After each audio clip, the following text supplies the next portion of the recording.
Los signos del narrador siempre son inmanentes al relato desde la perspectiva estructural bartesiana y por consiguiente son perfectamente accesibles al análisis semiológico, es decir, el narrador aparece como una construcción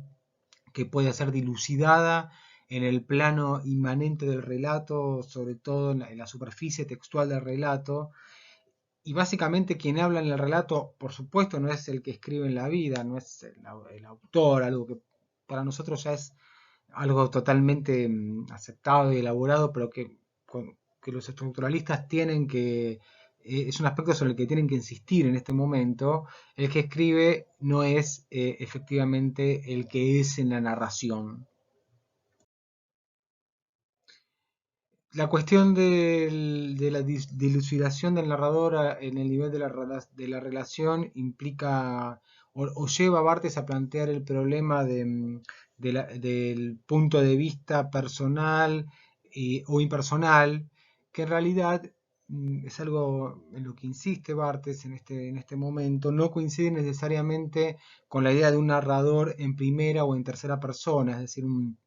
no necesariamente el narrador personal aparece marcado en enunciados en primera persona y el narrador impersonal aparece marcado en relatos de tercera persona. Para eso, para pensar esta cuestión, lo que propone Barthes en este momento, y en realidad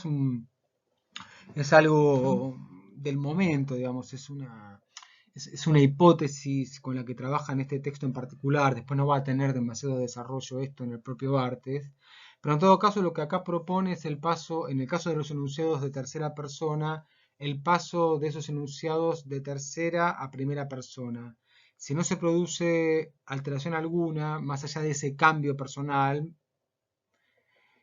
estamos ante un fragmento que puede ser entendido como un fragmento personal. Vamos a ver más adelante el ejemplo que da Barthes.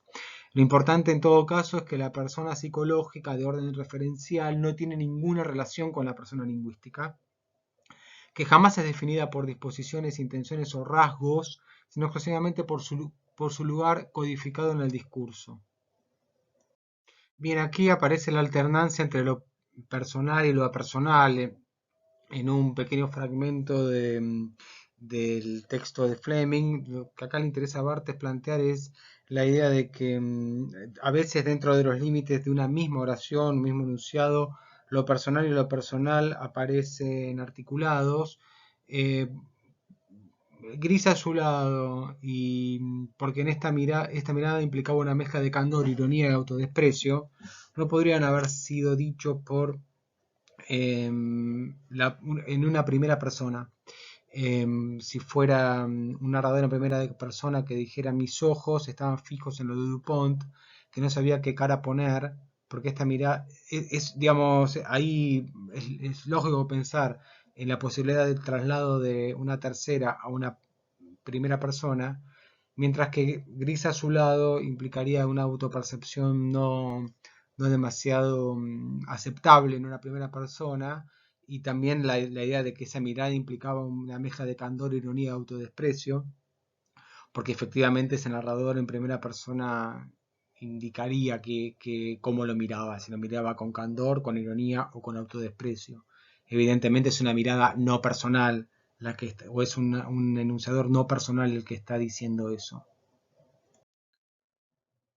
Bien, el nivel narrativo entonces, de manera sintética, está ocupado por el conjunto de los signos de la narratividad para Barthes, es decir, el conjunto de los operadores que reintegran funciones y acciones a la comunidad narrativa. Esto es importante porque es el momento en que el conjunto de funciones y acciones se textualizan efectivamente en un mensaje transmisible que puede articularse en la relación entre un donante y un destinatario. Por otro lado, aparecen fuertes codificaciones de los comienzos y de los finales, digamos, como elementos prototípicos o característicos de la reflexión, ¿no? Codificaciones de los comienzos y de los finales, el clásico había una vez o formas de terminar, estudios de la representación, oratio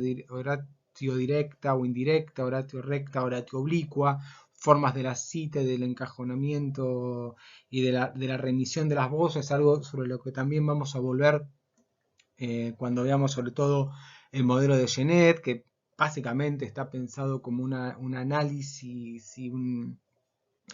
estudio básicamente de este nivel de la narración. Toda la cuestión de los puntos de vista, sobre la cual vamos también a volver en las semanas siguientes cuando veamos el modelo de Genet, son los puntos fundamentales de este nivel relacionado con la narración, cuyo papel básicamente para Barthes no es simplemente transmitir el relato, sino constituirlo en tanto tal y en última instancia proclamarlo. En el nivel de la narración, entonces, lo pertinente es la noción de relato como discurso. El análisis del relato se detiene en un plano que es el plano del discurso, así como la lingüística se detiene en el plano en el plano de la oración. En este punto, Barthes retoma la idea de situación, el concepto de situación que tiene diferentes desarrollos teóricos en la época, retoma de Halede la idea del conjunto de los hechos lingüísticos no asociados y de Prieto, el argentino Luis Prieto, que entonces ocupaba la cátedra de Saussure en la Universidad de Ginebra, en Suiza, y era muy conocido sobre todo en ámbito francófono y también en ámbito italiano. Planteaba que el conjunto de los hechos conocidos por el receptor en el momento del acto sémico independiente de este es la situación, pero acá lo importante es que la situación de relato lo que implica es la articulación entre texto y situación. Digamos, se abre hacia toda una serie de consideraciones que tienen más que ver con el plano de lo pragmático, en el que el estructuralismo todavía no entra de manera plena, pero que si ustedes recuerdan otros desarrollos como el de Adam, sí es una cuestión, una temática importante. En todo caso, todo relato es tributario de una situación de relato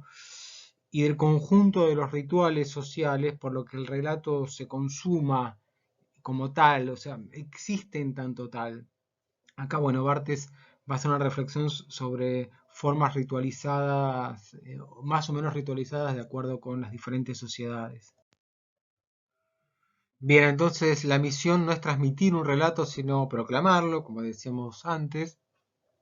Hay una exhibición de los códigos que Barthes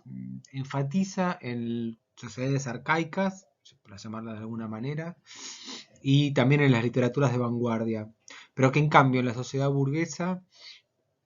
aparecen minimizados, es decir, la narración en la sociedad burguesa se caracteriza básicamente por una repugnancia para exhibir sus propios códigos narrativos. Y en este punto hay todo un proceso de naturalización prácticamente del relato, de objetivación del relato, que aparece en correlación con la configuración del relato como mercancía, básicamente, ¿no? Y lo que plantea un relato como el de Fleming y de la cultura, un relato de la cultura de masas es llevar hasta el extremo ese proceso de repugnancia por la exhibición de los códigos narrativos como si el relato funcionara y existiera por sí mismo. Finalmente, Barthes insiste en el papel eminentemente ambiguo de ese nivel narracional, que por un lado es contiguo a la situación de relato, pero que al mismo tiempo se abre al mundo donde el relato se consume, se consuma, y en este sentido hay un juego de palabras, se consume, se lee, se consuma, se realiza y al mismo tiempo se deshace. Pero al mismo tiempo corona, mirando hacia adentro, digamos, corona los niveles anteriores, cierra el relato, lo constituye definitivamente como habla, como un acto de habla de una lengua que prevé y lleva consigo su propio metalenguaje.